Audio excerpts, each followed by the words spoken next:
नमस्कार मित्रांनो, स्वागत आहे तुमचे आपल्या व्हिडिओत। रोहित, विराट आणि रवींद्र जडेजांसारखे दिग्गज फलंदाज टी20 विश्वचषकानंतर निवृत्त झाले।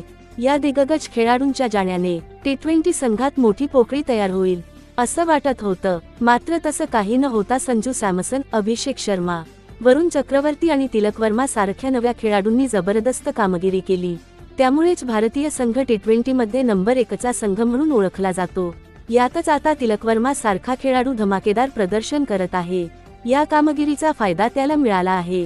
आयसीसीने टी20ची ताजी रँकिंग जाहीर केली आहे। या रँकिंगमध्ये मोठा उलटफेर झालेला आहे। तिलक वर्माने इतिहास घडवला आहे। तिलक आता नंबर 1 होण्याचा दावेदार झाला आहे। त्याने फलंदाजांच्या यादीत एका स्थानाची झेप घेतली आहे। तिलक यासह आता दुसऱ्या क्रमांकावर येऊन पोहोचला आहे। ऑस्ट्रेलियाचा विस्फोटक फलंदाज ट्रेव्हिस हेड 855 रेटिंगसह अव्वल स्थानी आहे, तर तिलक वर्मा दुसऱ्या क्रमांकावर आहे। हेड आणि तिलक या दोघांच्या रेटिंगमध्ये 23 पॉइंटचा फरक आहे। तिलकच्या खात्यात 832 रेटिंग पॉइंट्स आहेत।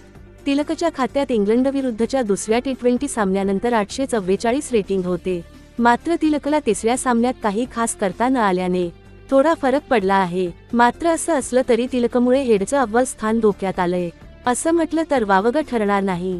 मित्रांनो, तुम्हाला कशी वाटली आतापर्यंतची तिलक वर्माची कामगिरी ते आम्हाला कमेंट करून नक्की सांगा।